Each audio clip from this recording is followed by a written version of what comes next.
Bienvenue sur Radio et TV de Vie pour votre émission à la lumière de la parole. Nous sommes jeudi 31 juillet, il est 20h30 précise. Je vous propose de prier avec nous pour que le Seigneur bénisse ce temps et nous éclaire au travers de sa parole ce soir. Seigneur, nous te remettons cette soirée, nous te prions pour tous nos frères et sœurs qui écoutent ou qui regardent cette émission ce soir. Nous te demandons de les bénir, de les éclairer. Nous te demandons aussi pour nous-mêmes de nous éclairer, que ta parole nous libère encore, nous transforme, parce que nous voulons te ressembler. Seigneur, tu es venu pour libérer les captifs, pour apporter la guérison à ton peuple et pour amener le salut et la délivrance. Seigneur, nous te remercions pour ce Dieu merveilleux que tu es. Nous te remercions, Seigneur, pour ces grâces que tu nous accordes jour après jour. Nous te remercions pour ces moments particuliers que nous pouvons vivre ensemble, alors que nous sommes à la fin des temps et que tu reviens bientôt. Merci Seigneur, parce que même si c'est des moments difficiles et qui nous amènent parfois peut-être un peu une forme de crainte quant à notre avenir, eh bien Seigneur, nous sommes en paix, nous sommes en sécurité dans ta présence. Et Seigneur, nous voulons prendre conscience que c'est en même temps un privilège de traverser ces temps, sachant que nous serons peut-être cette génération qui expérimentera l'enlèvement. Et rien que cela, Seigneur, c'est une grâce que tu nous accordes. Seigneur, peu importe si c'est de notre vivant ou pour la génération de nos enfants, en tout cas, nous sommes convaincus que le temps est court et qu'il est temps de se préparer pour ton retour, Seigneur. Prépare-nous et sanctifie-nous de plus en plus. Nous voulons nous mettre à part pour toi et nous débarrasser des choses qui nous lient encore sur cette terre, au nom puissant de Jésus. Amen. Alors, chers frères et sœurs, nous allons continuer cet enseignement autour de la parole et particulièrement sur... Et j'ai envie d'introduire cet enseignement ce soir par la phrase suivante. « Mes amis, les règles ont changé. » Et vous savez, Dieu ne change pas d'avis. Le problème n'est pas là. Dieu ne change pas de loi. La loi est toujours là. Mais il y a des données qui ont changé. Et malheureusement, quand on n'est pas dans l'esprit, on passe à côté de ces nouvelles règles, de cette nouvelle donne. Et si vous passez à côté, vous passez à côté carrément de Dieu. Celui qui ne suit pas les règles de Dieu passe à côté de Dieu.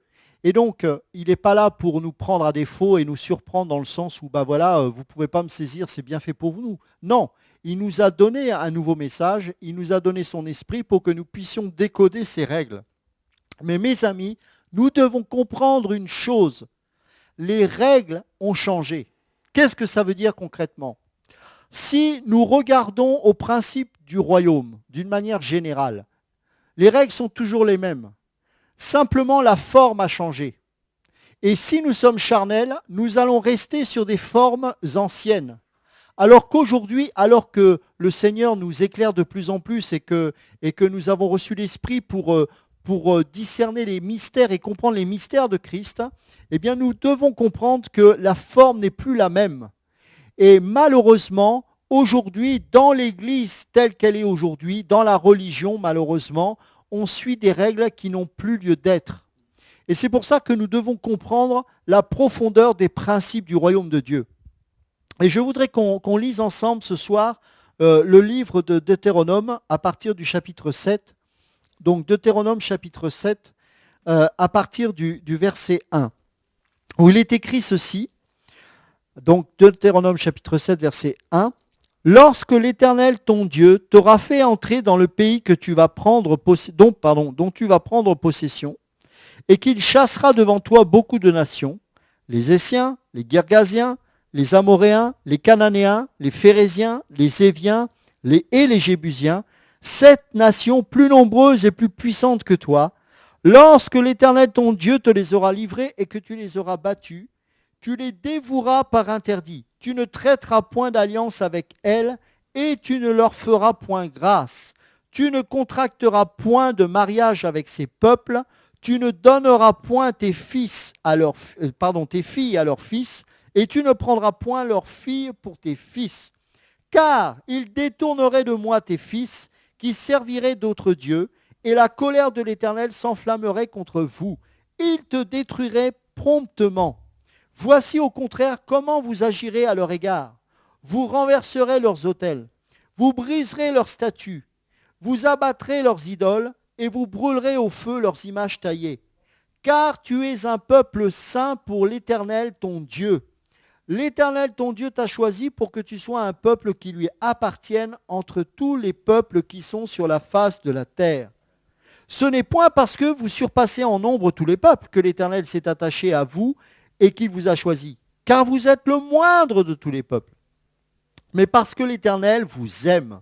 Ah, ça c'est intéressant, c'est de comprendre que le choix de Dieu n'est pas déterminé par rapport à la qualité de ce peuple, au grand nombre de ce peuple. Non, c'est juste parce que l'Éternel l'aime.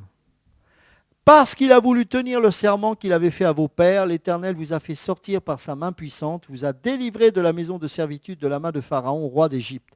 Sache donc que c'est l'Éternel ton Dieu qui est Dieu. Ce Dieu fidèle garde son alliance et sa miséricorde jusqu'à la 1000e génération envers ceux qu'il aime et qui observent ses commandements, mais il use directement de représailles envers ceux qui le haïssent et il les fait périr. Il ne diffère point envers celui qui le hait, il use directement de représailles. Ainsi, observe les commandements, les lois et les ordonnances que je te prescris aujourd'hui et mets-les en pratique. Ok. Là, nous avons le fond du principe, qui n'a pas changé aujourd'hui. Le fond, c'est quoi? Ok. Tu es destiné à vivre dans une nouvelle terre. Alors pour nous aujourd'hui, cette nouvelle cité qui nous est réservée, c'est la Jérusalem céleste, bien évidemment. Le royaume qui nous est réservé, c'est un royaume qui n'est pas de ce monde, c'est le royaume qui est au ciel. Mais il nous est demandé de nous sanctifier, d'obéir aux commandements, aux lois et aux ordonnances de Dieu. Il nous est demandé de faire la chasse à tout ce qui est idole en nous. Toutes les choses qui nous lient encore sur cette terre doivent être chassées avec violence dans notre cœur. C'est pour ça que ce sont les violents qui s'emparent du royaume de Dieu. La violence, elle n'est pas vis-à-vis de l'autre, vis-à-vis de nous-mêmes. De la même manière que Jésus, on le verra plus tard dans Jean chapitre 2, a pris le fouet pour chasser les vendeurs du temple. Et nous devons, nous, avoir ce fouet pour chasser tout ce qui est lié aux vendeurs du temple que nous sommes. C'est pour ça qu'il est dit que sans la sanctification, nul ne verra le Seigneur. Le fond est là. Maintenant, nous allons voir la forme qui démarre à partir du verset 12. Si vous écoutez ces ordonnances, si vous les observez et les mettez en pratique, l'Éternel ton Dieu gardera envers toi l'alliance et la miséricorde qu'il a jurée à tes pères. Il t'aimera, il te bénira et te multipliera. Il bénira le fruit de tes entrailles et le fruit de ton sol, ton blé, ton mou et ton huile, les portées de ton gros et de ton menu bétail, dans le pays qu'il a juré à tes pères de te donner. Tu seras béni plus que tous les peuples. Il n'y aura chez toi ni homme, ni femme stérile, ni bête stérile parmi tes troupeaux. L'Éternel éloignera de toi toute maladie. Il ne t'enverra aucune de ces mauvaises maladies d'Égypte qui te sont connues, mais il en frappera tous ceux qui te haïssent.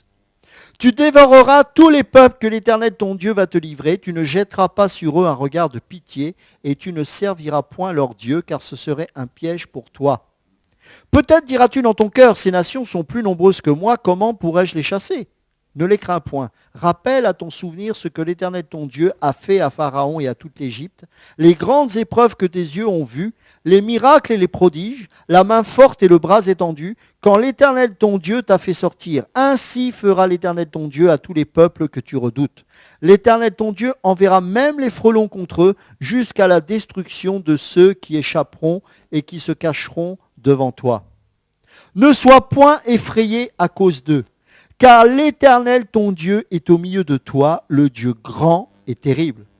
L'Éternel ton Dieu chassera peu à peu ces nations loin de ta face. Tu ne pourras pas les exterminer promptement de peur que les bêtes des champs ne se multiplient contre toi. L'Éternel ton Dieu te les livrera et il les mettra complètement en déroute jusqu'à ce qu'elles soient détruites. Il livrera leur roi entre tes mains et tu feras disparaître leur nom de dessous les cieux. Aucun ne tiendra contre toi jusqu'à ce que tu les aies détruits. Vous brûlerez au feu les images taillées de leurs dieux, tu ne convoiteras point et tu ne prendras point pour toi l'argent et l'or qui sont sur elles, de peur que ces choses ne te deviennent un piège. Car elles sont en abomination à l'Éternel ton Dieu. Tu n'introduiras point une chose abominable dans la maison, afin que tu ne sois pas comme cette chose dévouée par interdit. Tu l'auras en horreur, tu l'auras en abomination, car c'est une chose dévouée par interdit. Alors, dans le livre de Deutéronome, on voit aussi les conséquences des choix bons ou mauvais. Si le Seigneur voit que ce peuple-là obéit au commandement de Dieu, il y aura une bénédiction matérielle. Matérielle.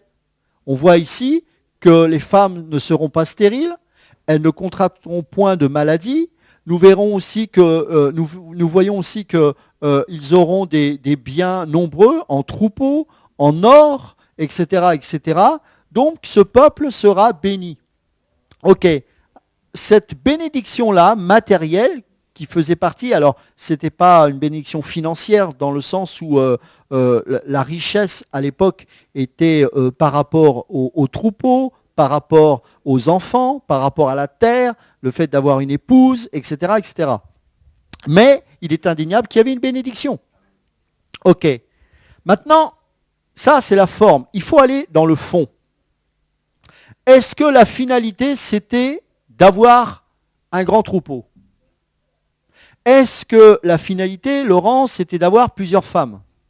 Est-ce que la finalité, c'était d'avoir beaucoup d'or et beaucoup de brebis ou de chèvres ou de boucs ou de moutons ou de je ne sais quoi encore? Non. Alors, pourquoi? Premièrement, il fallait chasser tous les peuples idolâtres de ce pays de Canaan. Et pourquoi fallait-il que parce que ce peuple obéissait à Dieu, il y ait une bénédiction matérielle? La première question, la réponse à cette première question, c'est que ce peuple-là était le seul peuple de son époque qui croyait en un seul Dieu. Ce peuple-là qui ne croyait en un seul Dieu devait avoir une terre. Et sur cette terre, il était interdit d'adorer d'autres dieux que Yahweh. Et ce peuple-là devait marquer la différence par rapport aux autres peuples qui ne croyaient pas en un seul Dieu, mais en plein et en une multitude de dieux.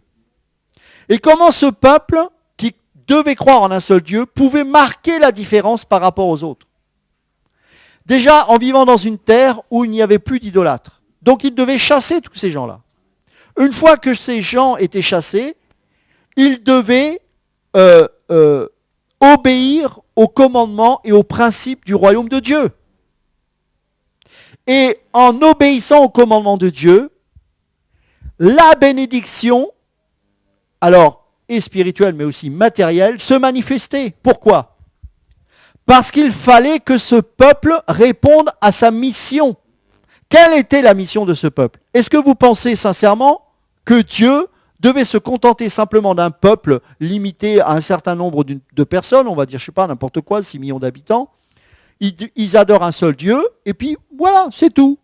Non, l'amour de Dieu ne se limite pas aux Juifs, y compris sous l'Ancienne Alliance, car Dieu est animé du même amour qu'à l'époque. Aujourd'hui, et hier, il est le même hier, aujourd'hui, éternellement. Et donc, ce Dieu-là avait dans son esprit le plan du salut pour l'humanité tout entière. Le Seigneur savait que le Messie devait naître en Israël, qu'il devait naître au milieu de ce peuple-là.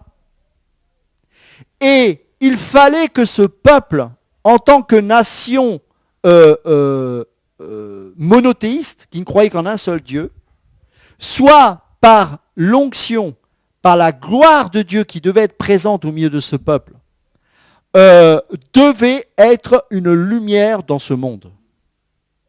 Et parce que ce peuple obéissait ou devait obéir aux principes de Dieu, eh bien le résultat c'était une bénédiction bien supérieure aux bénédictions des autres peuples. Ça c'est le fond. Si on s'arrête à la forme, on passe à côté de Dieu. Si, en tant qu'enfant de Dieu, on s'arrête à une bénédiction qui est uniquement basée sur du matériel, on se trompe. Et on se trompe d'autant plus qu'aujourd'hui, les règles ont changé. Le principe est le même. Le fond est le même. La loi reste bonne. Mais les règles ont changé. Alors, on va y aller tout doucement ce soir parce que je voudrais vraiment que le peuple de Dieu comprenne le message que le Saint-Esprit veut mettre ce soir dans nos cœurs. Le peuple juif, ou plus exactement Israël, est passé à côté de sa mission. Ils sont passés à côté. Parce qu'ils n'ont pas été obéissants. Ils n'ont pas chassé tous les peuples idolâtres. Et eux-mêmes, alors que Dieu leur avait averti que s'ils n'étaient pas intransigeants, s'ils n'exterminaient pas tous ces peuples idolâtres, eh bien forcément, ils prenaient le risque eux-mêmes de devenir idolâtres. Et c'est la même chose avec nous en ce qui concerne le péché. Si tu ne te sépares pas du monde, eh bien c'est le monde qui va t'avaler. N'aimez point le monde, ni tout ce qui est dans le monde, selon 1 Jean 2,15. Si quelqu'un aime le monde, l'amour du Père n'est point en lui. Ok. Lorsque David arrive à la fin de son règne, David avait capté la vision de Dieu. Et quand le Seigneur lui a dit que ce sera ton fils qui héritera du royaume, bien sûr, on sait que par extension, Jésus est le fils de David. Mais ce n'est pas le sujet ce soir. Salomon était celui qui, après David, devait être celui qui allait amener les autres nations au Dieu Yahweh. Et malheureusement, Salomon est passé à côté de sa mission. Posez-vous la question, pourquoi Dieu lui a donné une sagesse surnaturelle? Mais justement, pour l'aider à remplir cette mission. Il fallait que la sagesse qu'il avait soit au-dessus de toute la sagesse des rois du monde entier. Il n'a pas demandé la richesse, mais Dieu l'a comblé de richesse pour les mêmes raisons, pas pour sa satisfaction personnelle. Ok, ça c'est le premier point. Le deuxième point, c'est que la vie d'Israël est intimement liée au temple. Tant que le temple n'était pas construit, c'était le tabernacle. Mais lorsqu'un peuple a trouvé une terre, il fallait un temple. C'était plus le temps du tabernacle, c'était plus le temps du voyage. C'était le temps de la nation. Et donc, cette nation-là avait pour centre Jérusalem. Mais pas Jérusalem par rapport à la ville, mais Jérusalem par rapport au temple. Le temple était le centre même, le noyau même de l'existence même du peuple de Dieu. Sans ce temple, il n'y avait pas de nation d'Israël. Sans ce temple, il n'y avait pas de foi en Yahweh. Parce que Dieu avait décidé de demeurer au milieu de son peuple sur cette terre que Dieu avait donnée, en établissant un temple dans lequel Dieu lui-même a décidé de demeurer. Alors bien évidemment, Dieu est au-delà de ce temple, on est d'accord. Mais là, comprenez bien, je parle du principe du royaume d'Israël et quelle était la mission d'Israël. Au-delà du temple, il fallait la gloire même de Dieu. Si la gloire de Dieu n'était plus dans le temple, la nation même était complètement vouée à tous les autres peuples. Elle était fragilisée, cette nation. J'en veux pour preuve, c'est que alors que le peuple est déporté, Dieu suscite Esdras.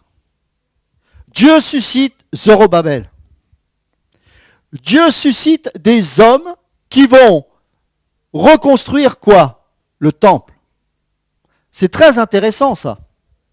Parce que dans la pensée hébraïque, ce ne sont pas les murailles de Jérusalem qui avaient besoin d'être restaurées en premier, mais le temple.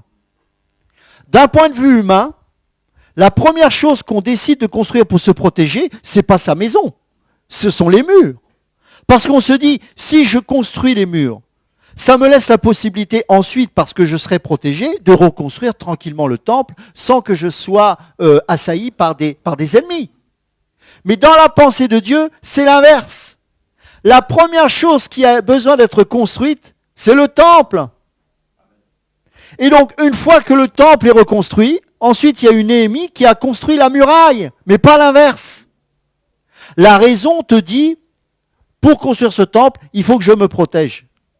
La foi te dit, restaure d'abord le temple du Saint-Esprit. C'est la première chose qui a besoin d'être reconstruite dans ta vie. Et ainsi, tu pourras être paré face au monde. La nation d'Israël, tant que le Seigneur était avec eux, pouvait gagner toutes les batailles, tant que Dieu leur disait, allez-y. Le peuple de Dieu, tant qu'il y avait la Shekinah entre les deux chérubins dans le lieu très saint, le peuple d'Israël n'avait pas à craindre l'ennemi. Regardez bien, géographiquement, où est situé Israël. Ça ne peut pas être un pays constitué naturellement comme la France. La France est un pays qui s'est défini d'une manière naturelle, ou presque. Pourquoi?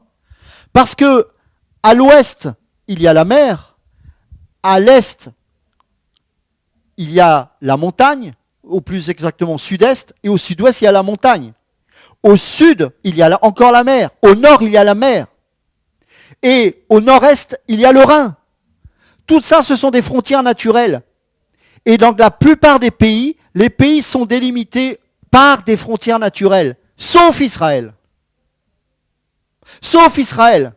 D'un point de vue humain, Israël est une folie. Car cette nation-là est le passage de tous les grands royaumes de l'époque. Les Mèdes et les Perses, plus au nord, les Assyriens également, l'Égypte plus bas, et Israël, bien qu'elle avait des montagnes, etc., n'avait pas de frontières naturelles pour se protéger des autres nations.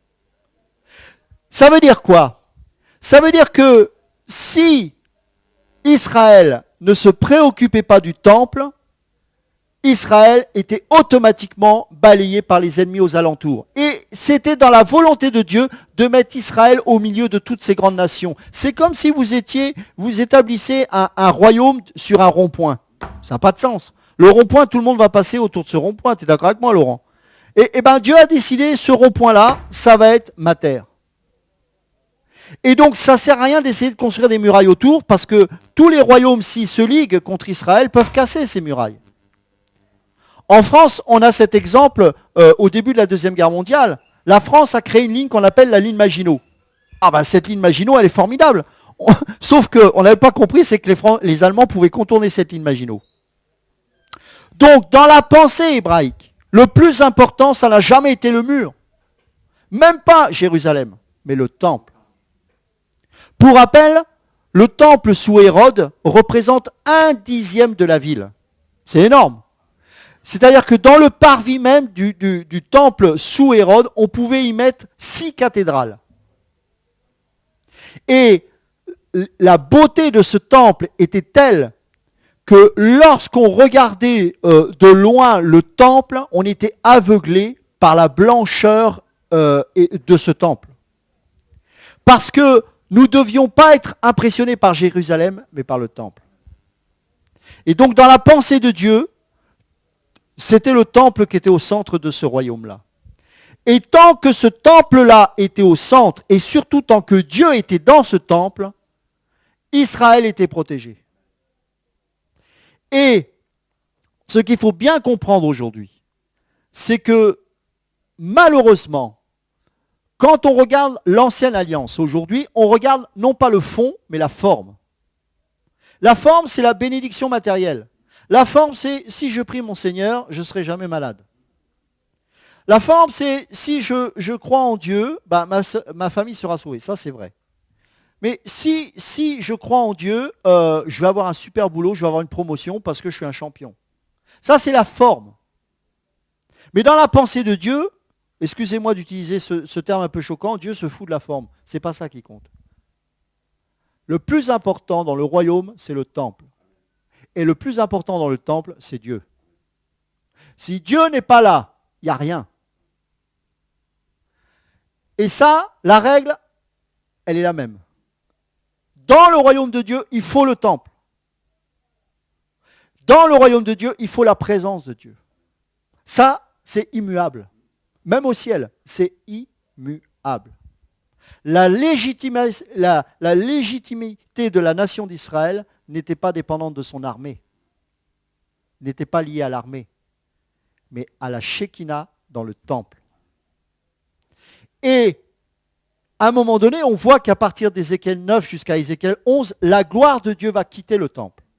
Et c'est là où la nation d'Israël va être foulée par les autres nations. Pourquoi? Parce que Dieu n'y est plus.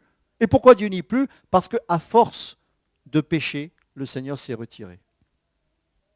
Ok. 1 Corinthiens 3,16 dit que nous sommes le temple du Saint-Esprit. Ok. Le centre de notre vie chrétienne, c'est le temple. Le centre, Laurent, de ta vie chrétienne, c'est la gloire de Dieu dans le temple que tu es. Ça veut dire quoi? Écoute bien, mon frère, ce soir, ou ma sœur. Si tu ne te préoccupes pas de ce qui est à l'intérieur de ton temple, tu vas passer à côté du ciel. Ta priorité, ce n'est pas de construire ta muraille. Regarde dans Jean chapitre 2.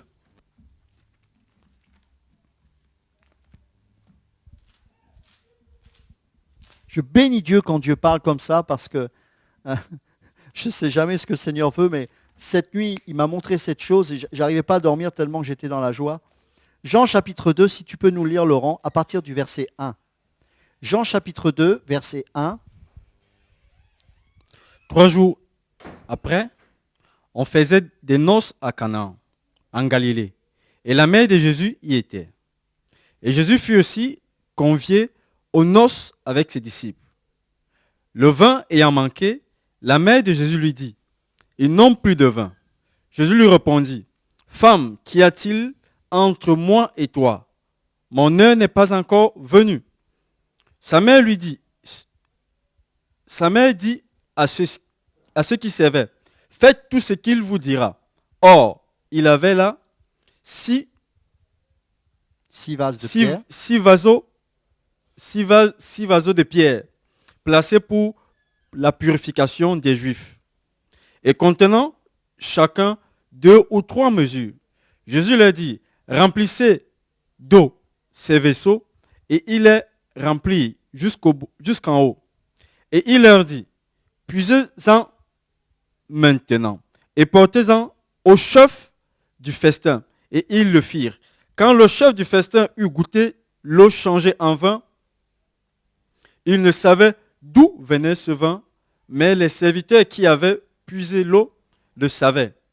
Il appela l'époux et lui dit, « Tout homme sert d'abord le bon vin et ensuite le moins bon. Après qu'on ait beaucoup bu. Mais toi, tu as gardé le bon vin jusqu'à présent. » Jésus fit ce premier miracle à Cana de Galilée. Et il manifesta sa gloire et ses disciples crurent en lui. Après cela, il descendit à Capernaum avec sa mère, ses frères et ses disciples. Et il demeurait que peu de jours. Là, nous avons le premier miracle de Jésus. Et d'ailleurs, c'est intéressant de noter que c'est durant un mariage qu'il opère ce miracle. Amen. Ce n'est pas le sujet de l'enseignement ce soir, mais c'est bien d'introduire la venue de Jésus par rapport au miracle qu'il fait. Et le plus important par rapport à l'enseignement de ce soir, c'est la suite. Et au verset 13, il est dit que la Pâque des Juifs était proche et Jésus monta à Jérusalem. Une ville, pas n'importe laquelle, Jérusalem.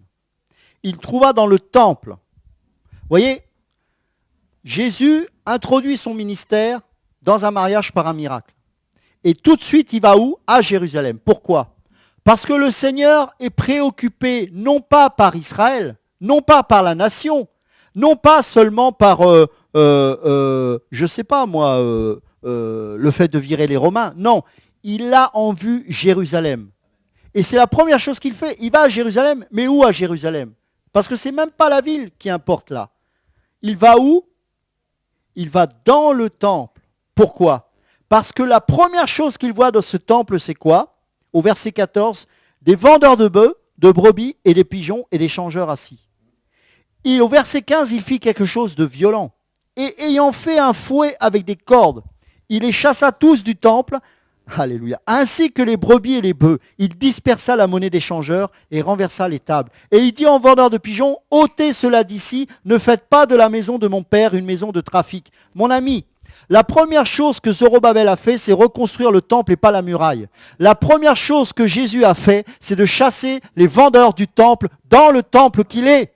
Est-ce que vous comprenez? Le Seigneur n'est pas venu pour virer les Romains. Il n'est pas venu à Jérusalem pour donner une nouvelle religion. Il n'est pas venu à Jérusalem pour donner une vie confortable au peuple juif. Non! Il est venu directement dans le temple pour chasser les voleurs du temple, parce que la présence de Dieu n'y était plus. Or, Jésus étant Dieu, la présence même de Dieu est venue dans ce temple. Et parce que la présence de Dieu est venue dans ce temple, les chasseurs, les vendeurs de pigeons ont été chassés. Il n'est pas venu reconstruire la muraille. Pourtant, elle était belle, la muraille, sous Hérode. C'était une forteresse quasiment imprenable. Titus a mis presque 3 ans pour détruire cette muraille et pour atteindre ce temple. Mais Jésus est venu prioritairement aller dans ce temple parce qu'il y avait quelque chose à restaurer. C'était la présence même de Dieu.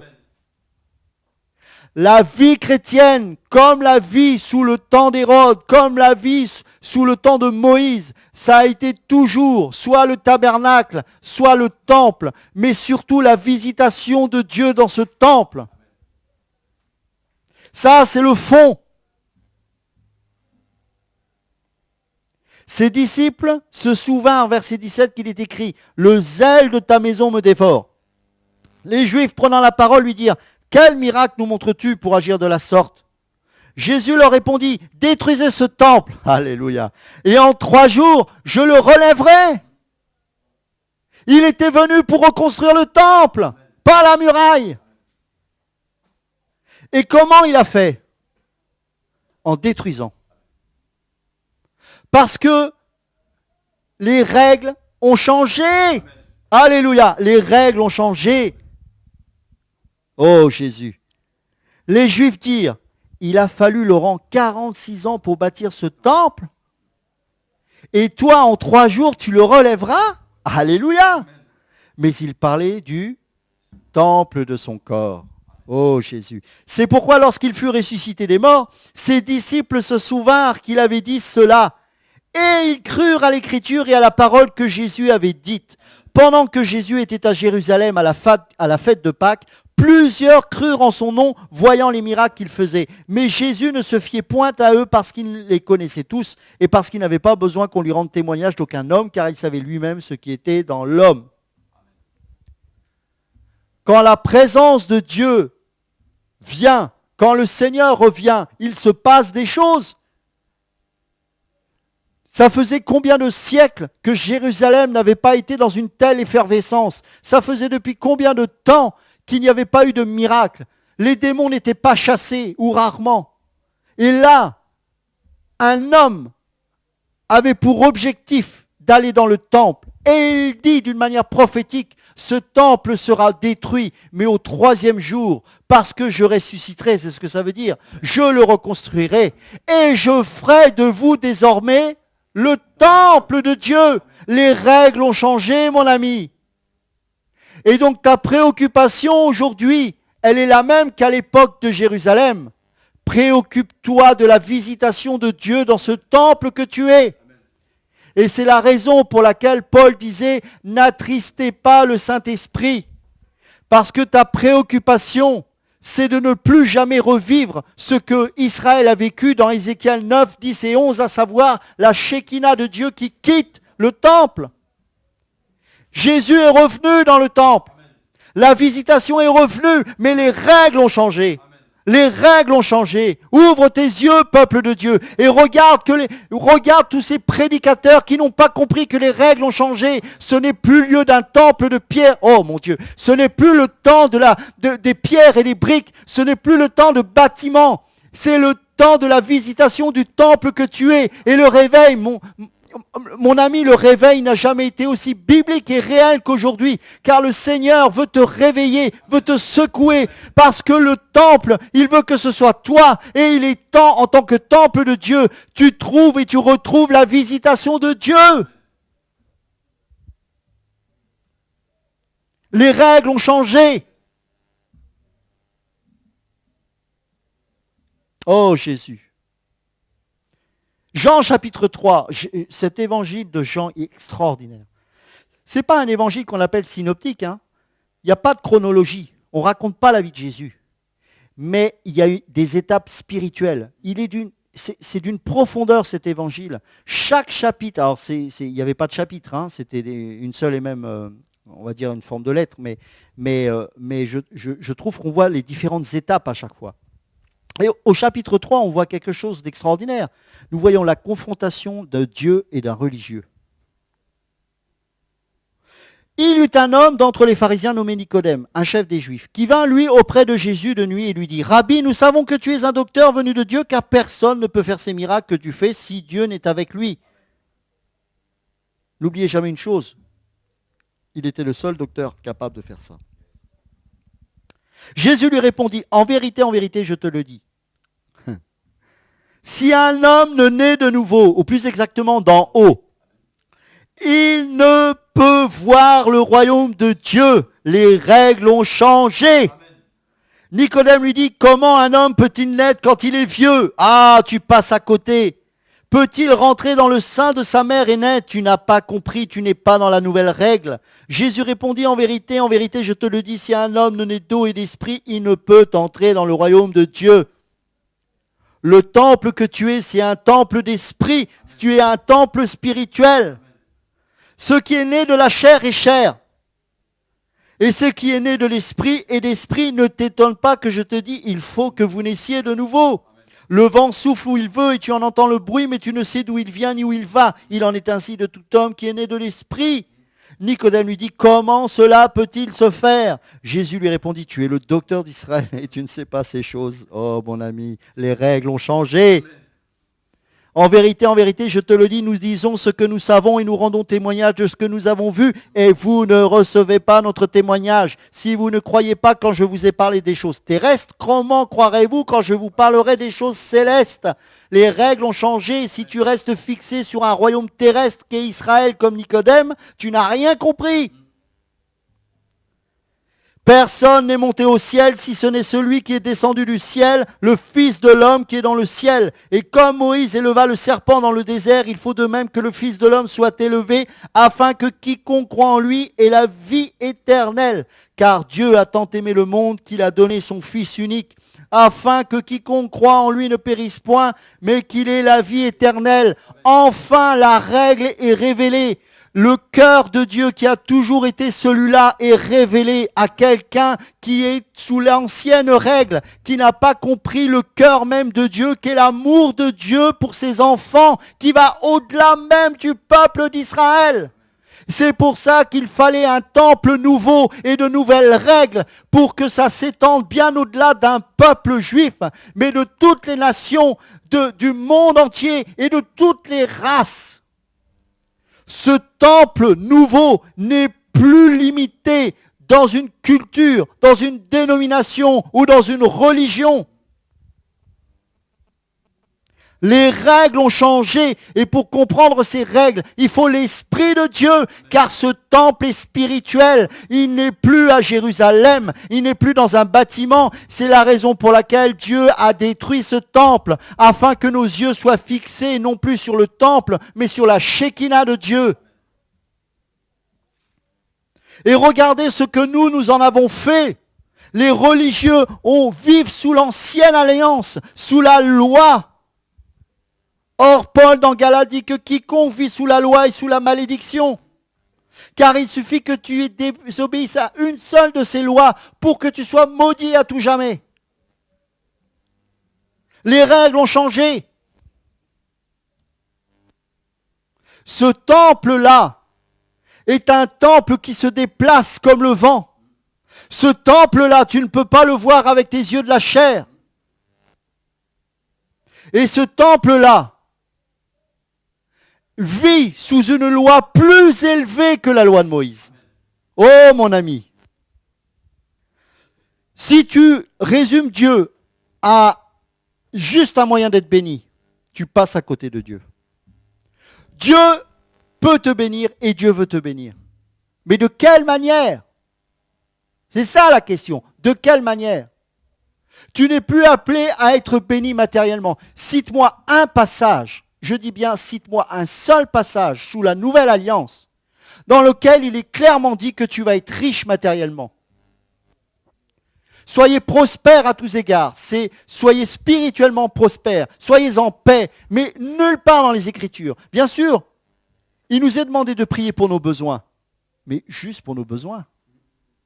Alors que Salomon était dans l'abondance, et Dieu a voulu de lui-même lui donner de l'abondance, mais pas pour sa satisfaction personnelle, pour que notamment, et d'ailleurs c'est ce qui s'est passé au départ, malheureusement ça n'a pas été jusqu'au bout, mais la reine de Saba a entendu parler de la grandeur de ce royaume, et donc c'est pour ça qu'elle est revenue avec la religion de Salomon, avec la religion d'un Dieu unique. Et c'est pour ça qu'en Éthiopie, il y a encore des gens qui respectent la religion juive.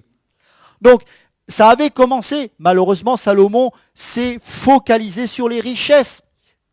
Tout comme les pasteurs aujourd'hui utilisent la loi, alors que nous sommes sous la grâce, et focalisent le peuple sur les besoins matériels. Dans la nouvelle alliance, les règles ont changé. Ça n'a rien à voir.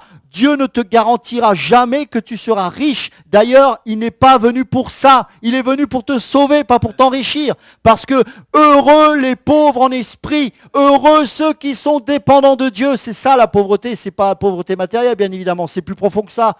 Mais la première loi du royaume dans Matthieu 5 que Jésus a dite, c'est heureux les pauvres en esprit, car le royaume des cieux est à eux. Heureux ceux qui, parce qu'ils sont brisés, sont dépendants de Dieu à cause de leur faiblesse. Ah, c'est pas le même évangile, hein, ça c'est sûr. Les règles ont changé. Dieu n'est pas une recette de cuisine. Dieu n'est pas là pour te donner une promotion dans ton travail. Tu n'auras jamais de promotion dans ton travail si tu es un chrétien. Tu seras persécuté. On va te précipiter à faire les basses tâches que plus personne ne veut faire parce que tu es chrétien, justement. Même Joseph a vécu ça. Ah, il a été élevé après. Ah oui. Mais pourquoi? Pour le salut de ses frères. Sous la nouvelle alliance, toutes les épîtres de Paul, toutes les épîtres de Jean, toutes les épîtres de Pierre nous parlent que d'une seule et même chose. La croix, la croix, la croix, la croix et encore la croix. Une seule chose. Être un martyr, être un témoin. En grec, c'est martyrus. C'est être un témoin de Christ. D'aimer l'ennemi, alors qu'à l'époque, on devait le tuer, l'ennemi. Là, on te demande de l'aimer. Mais le but est le même. À l'époque, c'était de chasser les peuples idolâtres qui sacrifiaient leurs enfants, qui faisaient des péchés horribles. Leurs péchés étaient venus à leur terme. Dieu n'en pouvait plus. Mais il allait établir un peuple pour que les autres puissent voir qu'il existe un peuple qui craint le véritable Dieu. Et parce qu'ils craignent le véritable Dieu, ils sont bénis de Dieu, y compris matériellement. Et dans un seul but, ce n'était pas que les autres puissent s'enrichir. Non, c'était pour que les autres se convertissent à ce Dieu unique. Regardez aujourd'hui. Aujourd'hui, on ne fait pas des convertis. C'est Dieu qui convertit, on est d'accord. Hein. Aujourd'hui, on fait des prosélytes, des adeptes. Oh, moi je suis de telle église, je crois en la prospérité. Moi je prie parce que je suis un champion, je suis la tête et pas la queue. Ah bon? La tête de quoi? La tête de quoi? Quand tu te convertis, c'est le début des problèmes. Et si tu as un regard charnel sur par rapport au royaume, tu vas rien comprendre. Tu vas te dire, mais Dieu est cruel. Non, Dieu n'est pas cruel. Il t'a donné les règles de base au départ. Les règles ont changé, mon ami. Les règles ont changé. Le fond est le même. L'amour de Dieu est le même. Ça a toujours été le plan du salut pour toute l'humanité qui se perd. Dieu a toujours eu le même cœur. Il est le même hier, aujourd'hui, éternellement. Simplement, aujourd'hui, la dispensation a changé. Nous sommes dans un autre temps, dans une autre règle. La loi de l'amour inconditionnel, la loi de la grâce, la loi de reconnaître que oui, tu vas galérer dans ta vie. Oui, ça va pas être simple, mais à chaque fois que tu auras des difficultés, Dieu sera avec toi parce que tu te préoccupes premièrement non pas de ta muraille que tu dois construire pour te protéger, ça c'est charnel et diabolique, mais tu reconnais que tu dois reconstruire le temple de Dieu que tu es. Et comment on le reconstruit ce temple? Par la consécration, par la sanctification, par l'engagement total, l'adoration en toutes circonstances, la prière, le culte agréable à Dieu, qui est d'offrir sa vie comme un sacrifice vivant selon Romains 12, 1 et 2. Voilà le temple. Voilà ce que tu es désormais. Les règles ont changé.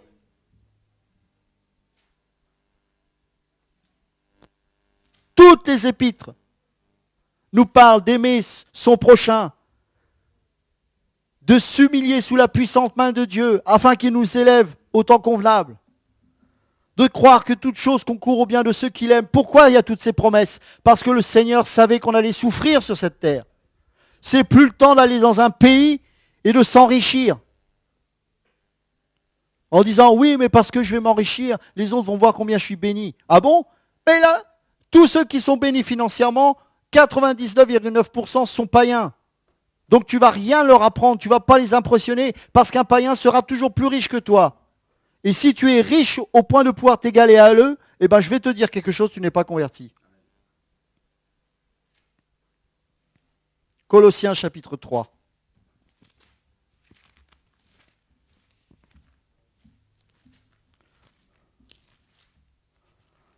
Oh Jésus, notre Seigneur est merveilleux. Colossiens chapitre 3, verset 1. Si donc vous êtes ressuscité avec Christ, cherchez les choses d'en haut, où Christ est assis à la droite de Dieu. Attachez-vous aux choses d'en haut et non à celles qui sont sur la terre. Les règles ont changé. Car vous êtes morts et votre vie est cachée avec Christ en Dieu. Quand Christ, votre vie paraîtra, votre vie, c'est pas votre argent, votre vie, c'est pas votre voiture, votre vie, c'est pas votre travail, votre vie, c'est pas votre ministère, votre vie, c'est pas votre foi ou votre religion, votre vie, c'est Christ. Et quand il paraîtra, alors vous paraîtrez aussi avec lui dans sa gloire, C'est ça l'espérance. Notre espérance, si elle était sur cette terre, c'est plus une espérance. Il n'y a pas besoin de la foi pour vivre sur cette terre. Faites donc mourir ce qui dans vos membres est terrestre. Ah!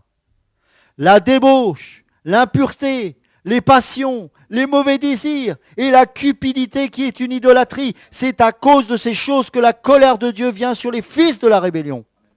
C'est ainsi que vous marchiez autrefois lorsque vous viviez dans ces péchés. Mais maintenant, renoncez à toutes ces choses, à la colère, à l'animosité, à la méchanceté, à la calomnie, aux paroles équivoques qui pourraient sortir de votre bouche. Ne mentez pas les uns aux autres, vous étant dépouillés du vieil homme et de ses œuvres, et ayant revêtu l'homme nouveau qui se renouvelle dans la connaissance. Et le mot ici en grec, c'est épignosis, pas la gnose. La pleine connaissance, c'est-à-dire la pleine révélation de Dieu, selon l'image de celui qui l'a créé. Il n'y a ici ni grec, ni juif, ni circoncis, ni incirconcis, ni barbare, ni scythe, ni esclave, ni libre, mais Christ est en tout et en tous. Et pourquoi il n'y a plus ni juif ni grec? Parce que les règles ont changé. Oh Jésus. Ainsi donc, comme des élus de Dieu saints et bien-aimés, revêtez-vous de sentiments de compassion, de bonté, d'humilité, de douceur, de patience. Supportez-vous les uns les autres, et si l'un a un sujet de se plaindre de l'autre, pardonnez-vous réciproquement, de même que Christ vous a pardonné, pardonnez-vous aussi, mais par-dessus toutes ces choses, Revêtez-vous de l'amour qui est le lien de la perfection et que la paix de Christ à laquelle vous avez été appelés pour former un seul corps règne dans vos cœurs et soyez reconnaissants que la parole de Christ demeure en vous dans toute sa richesse. Instruisez-vous et exhortez-vous les uns les autres en toute sagesse par des psaumes, par des hymnes, par des cantiques spirituels, chantant à Dieu dans vos cœurs en vertu de la grâce. Et quoi que vous fassiez en parole ou en œuvre, faites tout au nom du Seigneur Jésus en rendant par lui des actions de grâce à Dieu le Père. Oh, alléluia, je le bénis Dieu, parce que notre préoccupation première, car par la puissance du Saint-Esprit, désormais notre préoccupation, c'est de chérir ce Dieu qui est en nous, c'est de nous consacrer entièrement à lui, que je travaille, que je ne travaille pas, que je dorme pas, que je mange, que je ne mange pas, que je sois riche, que je sois pauvre, ça n'a aucune importance, car tout est occasion pour chérir la présence même de Dieu qui est en toi, mon frère, ma sœur. Les règles ont changé, elles n'ont pas été faites pour que tu contemples des pierres et des briques, elles n'ont pas été créées pour que tu sois rattaché à cette terre, car lorsque la trompette sonnera, parce que tes yeux seront fixés sur cette terre, tu y resteras. Non, tu es un citoyen des cieux, tu es destiné à l'enlèvement, tu es destiné au royaume, tu es destiné au ciel. Enlève ces costards, enlève ce compte en banque, donne-le aux pauvres, sois libre au nom de Jésus. Il est temps de saisir le royaume de Dieu parce que les règles ont changé. Ta femme n'est pas là pour ton plaisir sexuel. Toi, femme, tu n'es pas là pour dominer ton mari et le faire succomber à tous tes caprices ou à tes rancœurs ou je ne sais quoi encore. Tout est occasion pour vivre le royaume de Dieu. Il est temps que tu fasses tomber ces murailles. La première chose que tu dois construire, ce n'est pas des forteresses, car le Seigneur est venu briser ces forteresses. Il est venu briser la sorcellerie, il est venu briser le péché, il est venu briser l'iniquité. Toutes ces choses qui t'empêchaient de voir la gloire de Dieu, tu t'en faisais une forteresse parce que ça te protégeait dans la chair. Mais n'oublie jamais une chose, mon frère, ma sœur, c'est que la première chose qui a été reconstruite après la déportation, ce ne sont pas les murailles par Néhémie, mais c'est le temple par Esdras, et c'est la parole de Dieu. Et ça a amené un des plus beaux réveils de l'histoire des Juifs de l'époque. La première chose que nous devons entretenir, c'est le temple.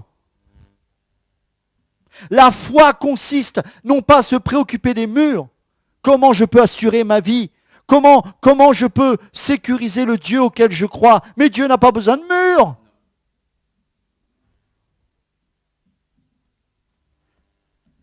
Tu as besoin du temple. Mais le temple sans Dieu n'est rien qu'un bâtiment de pierre. Et ce temple-là, s'il n'y a pas Dieu, écoute bien ce soir cette parole, elle est pour toi, mon frère, ma sœur. Ce temple-là, il doit être détruit. Dieu l'a détruit parce que c'était le temps de la destruction. Car il fallait l'homme nouveau, il fallait un temple nouveau. On ne peut pas mettre un vieux drap avec des draps neufs. On ne peut pas mettre des vieilles outres avec des outres neuves. Le temple de Jérusalem ne pouvait en aucun cas cohabiter avec le temple du Saint-Esprit que tu es. Alors arrête de faire tes séminaires bidons à Jérusalem. Ça n'a aucun sens. Plutôt que de te faire baptiser dans le Jourdain, préoccupe-toi du temple que tu es. Tu n'as pas besoin du Jourdain, une baignoire suffira. Je n'ai rien contre, ce n'est pas le problème. Mais les gens veulent retourner dans les lois anciennes, alors que Dieu a pris soin de détruire ce temple. Oui, viendra un temps où Israël va retrouver sa véritable vocation pendant le millénium. Mais est-ce que tu sais que cette même ville, il se peut qu'elle serve de siège pour le nouvel ordre mondial? Ah, personne n'y pense à ça. Mais on oublie que dans 2 Thessaloniciens 2, il est dit que l'Antéchrist lui-même viendra se proclamer Dieu dans le temple. Il est où ce temple? Il faut qu'il soit reconstruit où? À Jérusalem, pas à Jakarta, pas à Berlin, pas à Munich, et pas à Paris. Non. Les chrétiens, parfois, par méconnaissance, parce qu'ils ne connaissent pas les nouvelles règles, vont adorer Satan au lieu d'adorer Dieu. Satan, il veut aller dans ce temple-là. Il veut être proclamé Dieu à Jérusalem. Et parce qu'il est en colère. On a un Satan qui est méchant. Sa préoccupation à lui, c'est d'aller à Jérusalem. C'est d'aller dans le temple et blasphémer Dieu en se proclamant Dieu. C'est ça, c'est là. Et nous, on est là. Ah ben là, on va aller à Jérusalem. Malheureux. Regarde l'état d'Israël aujourd'hui. Regarde le monde tel qu'il est. Ne vois-tu pas que c'est le chaos ? Arrête de construire tes murailles sous prétexte que toi, tu pourras quand même t'en sortir si tu te mets un petit potager, si tu te mets dans un coin de côté. Non, la première chose qui va te donner la paix, c'est d'être caché avec Christ, comme on vient de le dire, en Dieu. Cache-toi dans le temple, demeure dans sa sainte présence, sans la visitation de Dieu qui est en toi en permanence. Sois rempli de l'Esprit, loue dans toute occasion favorable ou non. Entretiens ta vie par des hymnes, par des cantiques, avec tes frères et sœurs.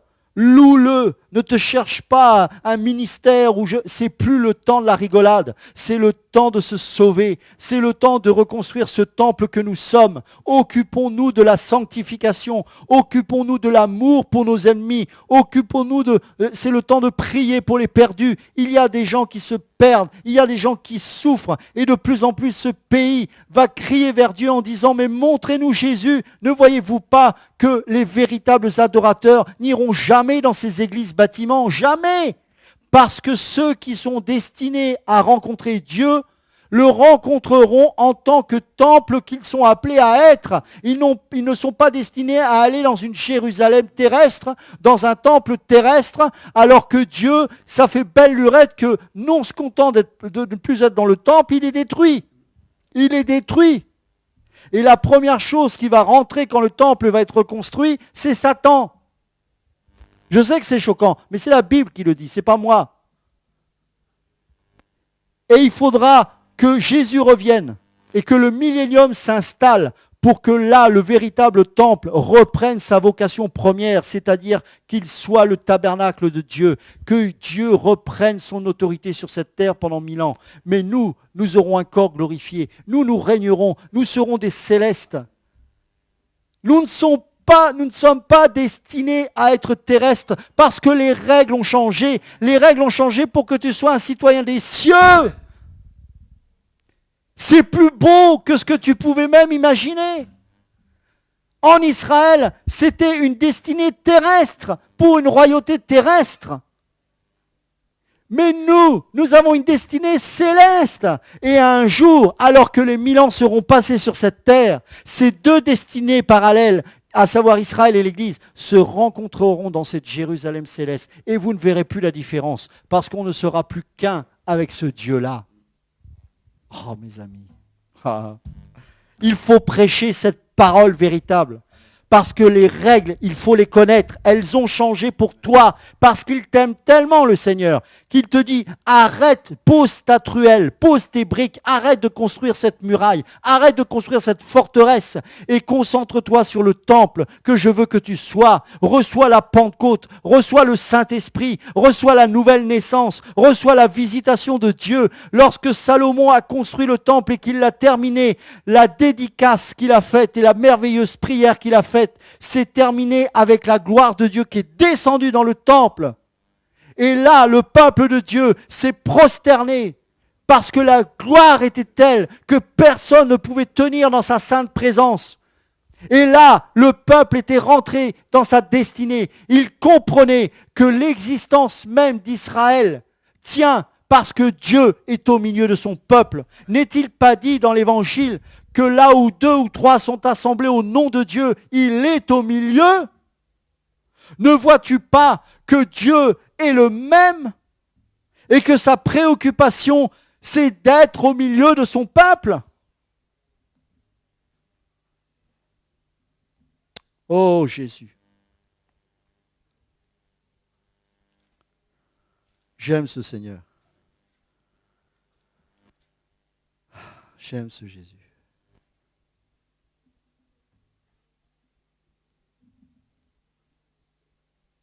Ah Seigneur. 1 Corinthiens 10, verset 16. La coupe de bénédiction que nous bénissons n'est-elle pas la communion au sang de Christ? Le pain que nous rompons n'est-il pas la communion au corps de Christ? Puisqu'il y a un seul pain, nous qui sommes plusieurs, nous formons un seul corps, car nous participons tous à un même pain. Voyez les Israélites selon la chair, ceux qui mangent les victimes, ne sont-ils pas en communion avec l'autel? Que dis-je donc? Que la viande sacrifiée aux idoles est quelque chose, ou qu'une idole est quelque chose? Nullement. Je dis que ce qu'on sacrifie, on le sacrifie à des démons et non à Dieu. Or, je ne veux pas que vous soyez en communion avec les démons. Vous ne pouvez boire la coupe du Seigneur et la coupe des démons. Vous ne pouvez participer à la table du Seigneur et à la table des démons. Voulons-nous provoquer la jalousie du Seigneur? Sommes-nous plus forts que lui? Tout est permis, mais tout n'est pas utile. Tout est permis, mais tout n'édifie pas. Que personne ne cherche son propre intérêt, mais que chacun cherche celui d'autrui. Mangez de tout ce qui se vend au marché sans vous enquérir de rien par motif de conscience, car la terre et tout ce qu'elle renferme est au Seigneur. Oh mon ami, te limite pas à un secteur géographique, te limite pas à une habitation. La terre est à toi, pas pour que tu puisses faire tout et n'importe quoi, car tout est permis, mais tout n'est pas utile. Mais cette terre-là est là pour que tu puisses marcher et prêcher le royaume et vivre le royaume. Et ce temple que tu veux et que tu es est devenu un tabernacle, parce qu'un tabernacle veut dire tente, et que cette tente, elle est appelée à se déplacer.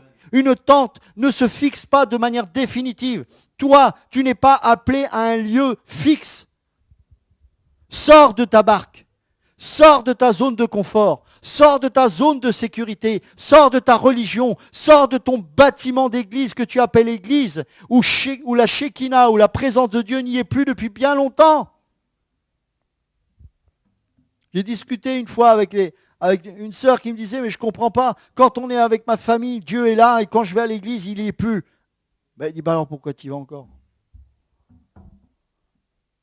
Qu'est-ce qui fait que la personne sait que Dieu n'est pas là, mais qu'elle y va quand même? Moi, j'appelle ça de la folie. Là, on a été créé pour que Dieu se manifeste, et quand il y a la présence de Dieu, on y reste. Alors pourquoi aller dans un lieu où Dieu n'est pas là? On est bizarre, on est bizarre. Hein. On sait que Dieu n'est pas là, mais on y va quand même. Pourquoi? Parce qu'on est sous l'arbre de la connaissance du bien et du mal. Bonne conscience. Je veux avoir une bonne conscience. C'est de l'orgueil. Parce qu'on veut justifier notre zèle. Tu vois comment je t'aime, je vais à l'église. Mais je ne suis pas là. Oui, mais je sais, mais j'y vais quand même. Orgueilleux, vanité. Dieu ne siège pas dans la beauté. Dieu siège dans la laideur. Dieu siège dans un vase faible. Un vase qui n'a pas besoin de se préoccuper de sa décoration extérieure. Non, Dieu est venu te remplir. Il n'est pas venu te décorer. Il n'est pas venu te donner des médailles. Il n'est pas venu te fournir un vase décoratif. Non, il est venu te remplir, te remplir. C'est pour ça que le premier miracle, ça a été de remplir des vases. Est-ce que tu comprends? Est-ce que tu comprends que son premier miracle, c'était pour te montrer qu'il n'était pas venu pour décorer ce vase, mais pour le remplir de sa vie, le vin qui nous parle de la vie et du sang de Christ. Et nous, on est là, on décore, on met des beaux costumes, on parle bien, on fait des belles choses, on fait attention, on fait ceci, on fait cela. Tous les prophètes de l'Ancienne Alliance ont été mandatés pour que le peuple de Dieu revienne à la visitation de Dieu. Tous, sans aucune exception. Tous. Et il y a une parole très forte que j'aime dans Ézéchiel chapitre 3. Très très fort. Ézéchiel chapitre 2, pardon. Vous savez, les prophètes ont pour vocation de nous avertir, de nous reprendre et de surtout et principalement de nous ramener à Dieu. Et lorsqu'on aime le Seigneur, il nous fait manger sa parole. Mais il faut tout prendre de cette parole. On ne peut pas prendre qu'une partie du livre. On ne peut pas prendre qu'un morceau de page. Non. Cette parole, tu la manges en entier. Et dans cette parole, il y a plein de choses. Et Ézéchiel a expérimenté quelque chose de très fort. Et il faut que tu comprennes ceci, mon frère, ma sœur. Peut-être qu'en toi, tu sens des pleurs, des cris, des gémissements. Peut-être qu'en toi, tu te dis, mais qu'est-ce qui fait que la nuit, je me réveille, je pleure pour les perdus? Qu'est-ce qui fait? Sache que c'est parce que tu as mangé le rouleau. Ézéchiel chapitre 2 verset 8. « Et toi, fils de l'homme, écoute ce que je vais te dire. Ne sois pas rebelle comme cette famille de rebelles. Ouvre ta bouche et mange ce que je te donnerai. » Ce n'est pas à toi de choisir la nourriture. Ce n'est pas à toi de faire comme les fils du sacrificateur Lévi, de prendre le meilleur. Non. Mange ce que le Seigneur te donne. Je regardais et voici une main était étendue vers moi et elle tenait un livre en rouleau. Il le déploya, écoute bien ceci, il le déploya devant moi et il était écrit au-dedans et en dehors. Quoi? Des lamentations, des plaintes et des gémissements. Il était écrit, écoute bien, ce que Ézéchiel a mangé, c'est des lamentations, c'est des plaintes, c'est des gémissements. C'est là qu'il est devenu prophète, parce qu'il a commencé à manger les pleurs de Dieu, le cri de Dieu, pas la détresse, mais la tristesse de Dieu de voir son peuple continuer à le rejeter. Quand tu manges le rouleau, tu manges le fardeau de Dieu. Le prophète mange le fardeau de Dieu et il n'a pas d'autre choix que de le digérer. Et la conséquence, c'est quoi? Ézéchiel chapitre 3, verset 1. Il me dit, fils de l'homme, mange ce que tu trouves, mange ce rouleau et va, parle à la maison d'Israël. J'ouvris la bouche et il me fit manger ce rouleau. Il me dit, fils de l'homme, nourris ton ventre et remplis tes entrailles de ce rouleau que je te donne. Écoutez bien ça. Je le mangeai et il fut dans ma bouche doux comme du miel. Il me dit, fils de l'homme, va vers la maison d'Israël et dis-leur mes paroles. Car ce n'est point vers un peuple ayant un langage obscur, une langue inintelligible que tu es envoyé. C'est à la maison d'Israël. Ce n'est point vers de nombreux peuples ayant un langage obscur, une langue inintelligible dont tu ne comprends pas les discours. Si je t'envoyais vers eux, ils t'écouteraient. Mais la maison d'Israël ne voudra pas t'écouter parce qu'elle ne veut pas m'écouter. Car toute la maison d'Israël a le front dur et le cœur endurci. Voici, j'endurcirai ta face pour que tu l'opposes à leur face. J'endurcirai ton front pour que tu l'opposes à leur front. Je rendrai ton front comme un diamant plus dur que le roc. Ne les crains pas, quoiqu'ils soient une famille de rebelles. Il me dit, fils de l'homme, reçois dans ton cœur et écoute de tes oreilles toutes les paroles que je te dirai. Va vers les captifs, vers les enfants de ton peuple. Tu leur parleras et qu'ils écoutent ou qu'ils n'écoutent pas. Tu leur diras, ainsi parle le Seigneur, l'Éternel. Et l'Esprit m'enleva, écoute ça, et j'entendis derrière moi le bruit d'un grand tumulte. Béni soit la gloire de l'Éternel du lieu de sa demeure.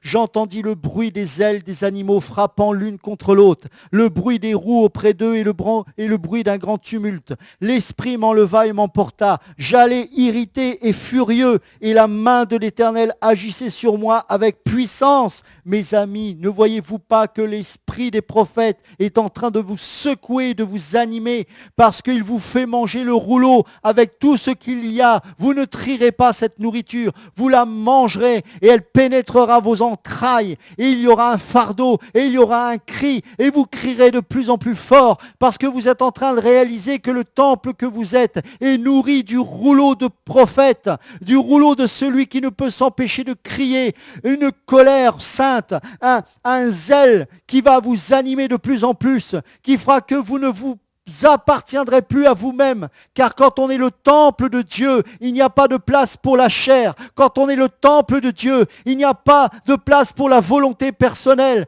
Il n'y a pas de place pour ta petite vision minable de ton ministère. Quand on est un enfant de Dieu saisi et rempli de l'esprit de Yeshua, tu ne t'appartiens plus à toi-même. Tu cries comme une trompette. Tu erres comme un Jean le Baptiste qui pue le chameau avec cette peau de chameau, et les gens ne te supporteront plus dès qu'ils te croiseront, parce qu'ils sauront qu'en toi, il y a l'esprit de la prophétie de Yeshua Mashiach. Mon ami, sache que quand on est un enfant de Dieu, on sent mauvais, parce qu'on porte le fardeau des autres. Sache que quand tu es un véritable prophète de Dieu, personne ne peut rester avec toi, car ils seront repris par l'Esprit de Dieu qui est en toi. Sache que tu n'as pas besoin d'attendre une imposition des mains pour être consacré à cet appel, car cet appel, c'est ta vie. Tu es le le temple du Saint-Esprit. Tu es rempli de la prophétie de Dieu. En toi, il y a le rouleau de Dieu. En toi, il y a le feu de Dieu. En toi, il y a le fardeau d'un peuple qui se perd. En toi, il y a le fardeau de la maison de Dieu qui se préoccupe de la muraille. Alors que toi, parce que tu as la vision céleste, parce que tu sais que les règles ont changé, tu vas comprendre que la première chose qui a besoin d'être restaurée, c'est premièrement la Shekinah et deuxièmement le temple de Dieu. Car la Shekinah de Dieu a besoin de support. C'est toi le support. Ne regarde pas ce soir ton voisin. Ne regarde pas ton pasteur. Ne regarde pas ton ancien ou je sais pas quoi. Ne regarde pas ton mari. Ne regarde pas ta femme. Sache que c'est à toi que cette parole t'est adressée.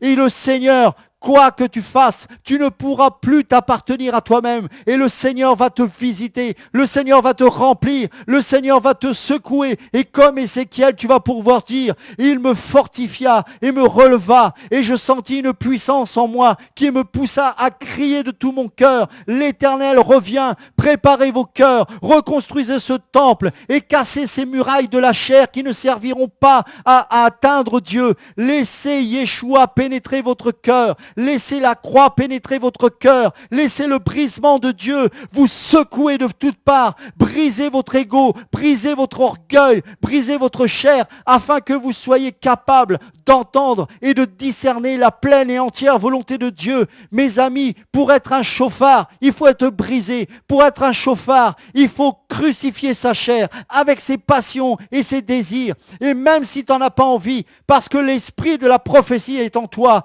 eh bien tu le feras malgré tout, parce que tu sais que ta vie ne t'appartient plus, comme Jérémie. Allons dans Jérémie chapitre 16. Oh Seigneur, tu es merveilleux. Nous te louons Dieu parce que tu parles à ton peuple ce soir. Jérémie chapitre 16, verset 1. La parole de l'Éternel me fut adressée en ces mots. Tu ne prendras point de femme, et tu n'auras pas dans ce lieu ni fils ni fille.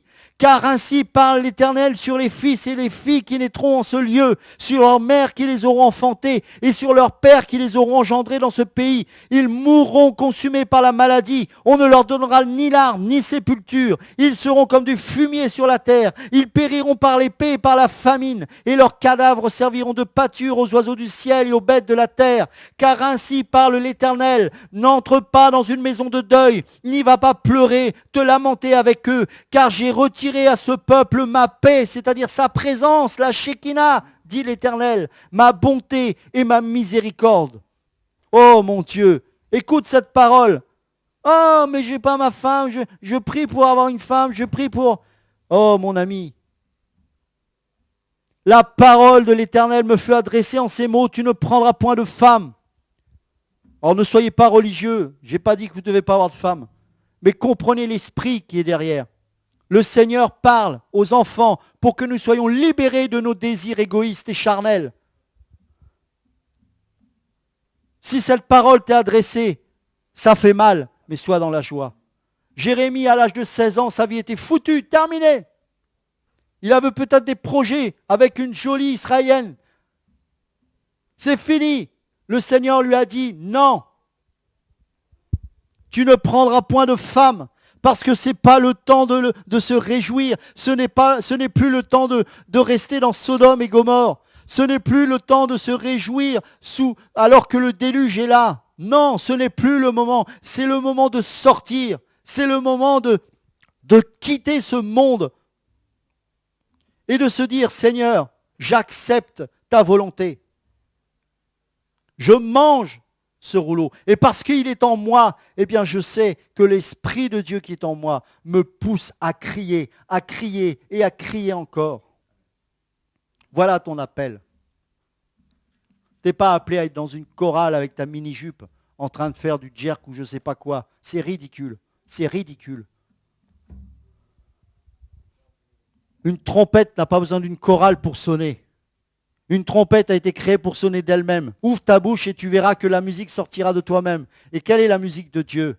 La louange, la consécration, la sanctification. Oh Jésus.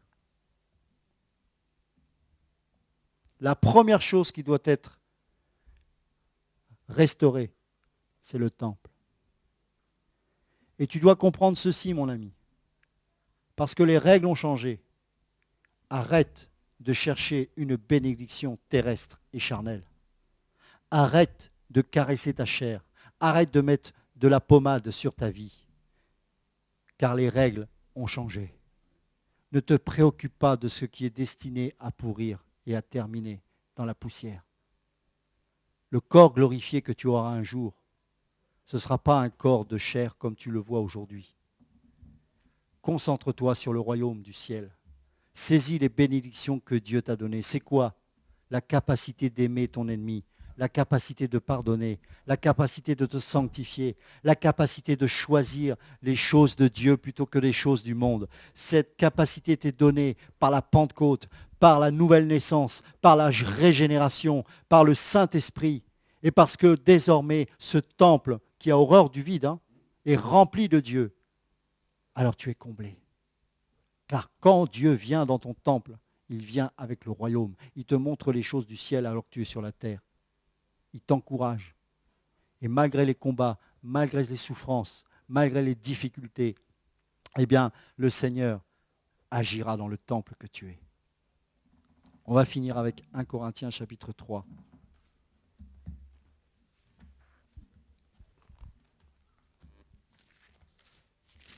Nous avons parlé du fonctionnement de la nation d'Israël. Le temple était au centre de la vie même du royaume d'Israël. Et le temple, encore aujourd'hui, alors que les règles ont changé, reste le centre. Mais cette fois, ce temple, c'est toi et moi.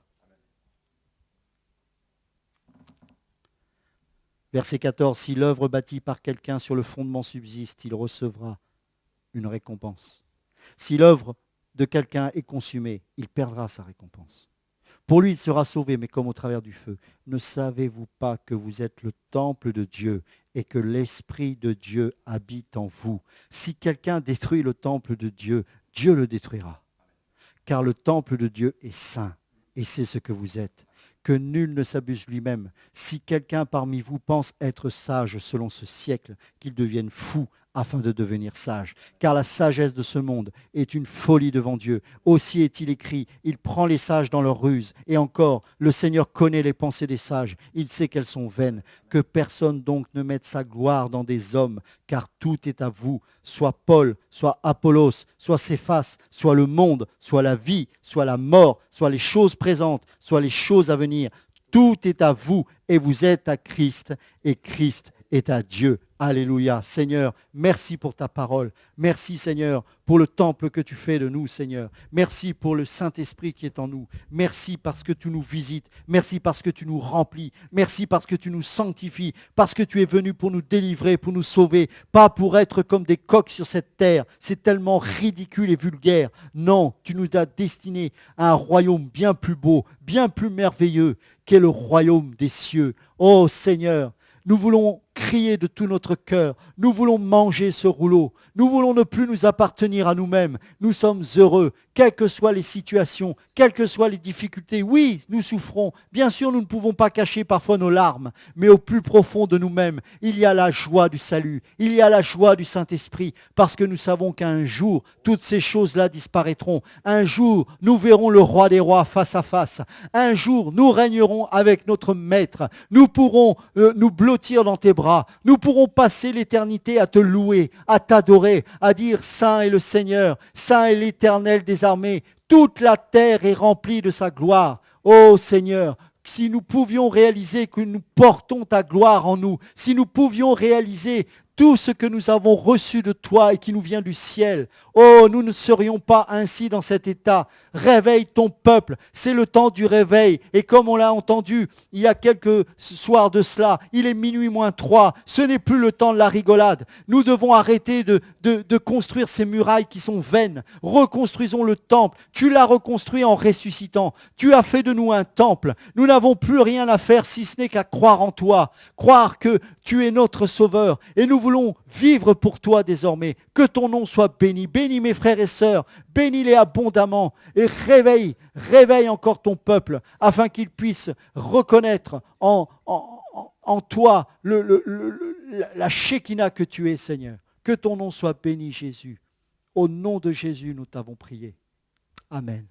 Amen. Que Dieu vous bénisse. Soyez fortifiés, mes frères et sœurs. Soyez encouragés. C'est le temps. Dieu veut nous libérer de plus en plus des chaînes du péché, de l'esclavage du péché. Il veut détruire ces murailles. Il veut détruire toutes ces choses. Concentrons-nous sur le temple. Jésus a dit, en 3 jours, je le reconstruirai. C'est ce qu'il a fait. Dieu avait promis quelque chose. Il a honoré sa promesse. La balle est dans notre camp. Que faisons-nous de ce temple? Que faisons-nous de cette présence de Dieu qui est en nous?